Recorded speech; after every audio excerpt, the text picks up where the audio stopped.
क्षत्रिय है, तीसरे पायदान पर वैश्य है, और हम ओबीसी के लोग किस पायदान पर है? चौथे पायदान। और शेड्यूल कास्ट के लोग जिनको हम चौथा मानते हैं, वो हमारे में से ही निकाले गए, अलग नहीं है। एससी एसटी के लोग हमारे में से ही निकाले गए लोग हैं। चौथे पायदान से भी उनको नीचे गिरा दिया गया और उनको अछूत घोषित किया गया। शेड्यूल कास्ट के लोग, आदिवासी जो लोग हैं, उनको जंगलों में रहने के लिए मजबूर किया गया। तो ये जो सारा सिस्टम है, ये सिस्टम हमको समझना पड़ेगा। और फिर हमको क्या कहा गया कि आपका काम है, क्या काम? ब्राह्मणों की सेवा करना। तो सेवा के बदले में हमें क्या मिलेगा? तो इस जन्म में कुछ नहीं मिलेगा। तो फिर कब मिलेगा? तो अगले जन्म में मिलेगा। तो अब इस जन्म में कैसे करना है? तो निष्काम भाव से करना है। निष्काम भाव से मतलब क्या है? बिना किसी इच्छा के करना है कि हमें कुछ मिलेगा, ऐसी कोई कामना नहीं करना है, कोई इच्छा नहीं रखना है मन में, और सेवा करना। तो जो हमारी हजारों पीढ़ियां थी, जो दूध का काम करता था, पंडित जी को निरंतर खिलाता रहा, दूध खिलाता रहा, दही खिलाता रहा, घी खिलाता रहा, खिलाता ही नहीं रहा, पिलाता भी रहा। पता नहीं आप लोगों के यहाँ है कि नहीं है, हमारे यहाँ जब कोई आदमी मर जाता तो अंतिम संस्कार के समय में ब्राह्मण को घी पिलाया जाता। तो खिलाने के साथ साथ दूध तो पिलाता ही था, घी भी पिलाता। क्यों? कभी नहीं पैसा आएगा ब्राह्मण से। क्यों? अरे ब्राह्मण की सेवा करेंगे तो अगला जन्म सुधर जाएगा। हो सकता है अगले जन्म में हम भी ब्राह्मण होंगे, अच्छा कर्म करें।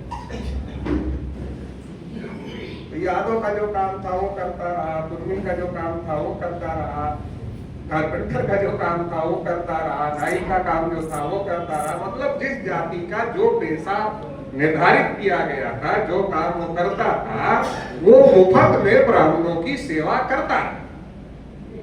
और हमारी हजारों पीढ़ियों ने ब्राह्मणों की मुफ्त में सेवा की है, फिर भी हम ब्राह्मण नहीं। आप लोग कह सकते हैं कि अगले जन्म में हो गए, आपको कैसे पता कि नहीं? आप लोग कह सकते हैं क्योंकि अगले जन्म में होने की बात है, इस जन्म में तो कुछ मिलने की बात है नहीं। तो इसके पीछे मेरा ये कहना है, मैं इसलिए कह रहा हूं कि नहीं हुए, क्योंकि अगर हो गए होंगे तो ब्राह्मणों की संख्या 3.5% ही कैसे होगी? अगर 50% भी हो गए होते तो 50% ओबीसी का 50 मान लो 25%, तो कम से कम 25% लोग अगले जन्म में ब्राह्मण पैदा हो जाते तो ब्राह्मणों की संख्या बढ़ जाती। मगर ब्राह्मण 3.5% ही है। ये इस बात का सबूत है कि हमारे लोगों को मूर्ख बनाया गया और अगले जन्म में हमारा कुछ नहीं हुआ। तो ये जो सिस्टम है, और फिर क्या किया? हमारे अंदर हजारों जातियों में हमको विवाद है। आज हम मंच पर हैं तो ओबीसी की बात करते हैं, मंच से उतरते हैं, गेट के बाहर जाते हैं तो जाति की बात करते नहीं करते। तो ये ओबीसी है, और ओबीसी में बहुत सारी जातियां, जातियों के नाम पर कोई अधिकार नहीं। जाति जानवरों में होती है, इंसानों में होती ही नहीं। अब जानवरों की व्यवस्था इंसानों के ऊपर लागू करती है। जैसे यहां पर इतने लोग बैठे, अगर कोई विद्वान से विद्वान ब्राह्मण यहां बुलाया जाए और उसको कहा जाए बताओ कौन किस जाति का, बता सकता? नहीं बता सकता। क्यों? इंसान में जाति नहीं होती, इसलिए नहीं बता सकता। लेकिन आप सड़क पर चलते हो, कहते हो ये गधा है, ये घोड़ा है, ये कुत्ता है, ये बिल्ली है, ये गाय है, कहते नहीं। इसका मतलब जानवर में जाति होती है। आप देख करके ही बता देते हो कि जानवर में जाति, ये फला जाति का जानवर है। अब ब्राह्मणों ने क्या किया? ब्राह्मणों ने सोचा कि इनकी संख्या बहुत ज्यादा है, तो इनको अगर विभाजित नहीं करेंगे फिर क्या होगा? एकजुट रहेंगे तो, इकट्ठा रहेंगे तो ताकतवर रहेंगे। तो विभाजित करना जरूरी है। तो जानवरों की व्यवस्था ब्राह्मणों ने इंसानों के ऊपर लागू कर दिया और हमको हजारों जातियों के टुकड़ों में विभाजित कर दिया। अब हर जाति का अलग नाम, हर जाति का अलग काम, हर जाति की अलग पहचान और कर्मिक आस्था। सीढ़ी देखते हैं छत पर, सबके घर में सीढ़ी होगी छत पे चढ़ने। तो सीढ़ी में आप बीचों बीच में खड़े हो और बीचों बीच में खड़े होने के बाद ऊपर की तरफ देखो, पहले नीचे की तरफ देखो। जब आप नीचे की तरफ देखोगे तो आपको क्या लगेगा? हम सबसे ऊपर। तो बैकवर्डों में जितनी जातियां हैं वो सीढ़ी में खड़े होकर के नीचे की तरफ देख रही है और उनको लगता है हम सबसे ऊपर है, बाकी सब हमसे नीचे। तो जाति के नाम पर गर्व भाव, गौरव भाव होता है। ये गर्व भाव और गौरव भाव एकता नहीं पैदा होने देता, इकट्ठा नहीं होने देता। अगर सीढ़ी के बीचों बीच में खड़े होकर के ऊपर की तरफ देखो फिर क्या दिखाई देगा? यार हम नीचे हैं, हमसे ऊपर तो बहुत सारे लोग। अगर ऊपर की तरफ देखोगे तो दिखाई देगा कि हम नीचे हैं, हमसे ऊपर बहुत सारे लोग। जब ये दिखेगा कि हम नीचे हैं, हमसे ऊपर बहुत सारे लोग हैं, तो इस सिस्टम को खत्म करने का, तोड़ने का आपके अंदर विचार आएगा कि ये हमें नीचा करने वाला सिस्टम, इसको बदलने की जरूरत है, इसको तोड़ने की जरूरत है। तो ये हजारों जातियों में हर जाति गर्व कर रही थी।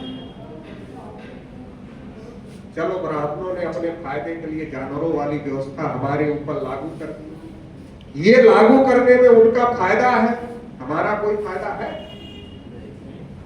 जब हमारा कोई फायदा नहीं है मतलब हमारा नुकसान।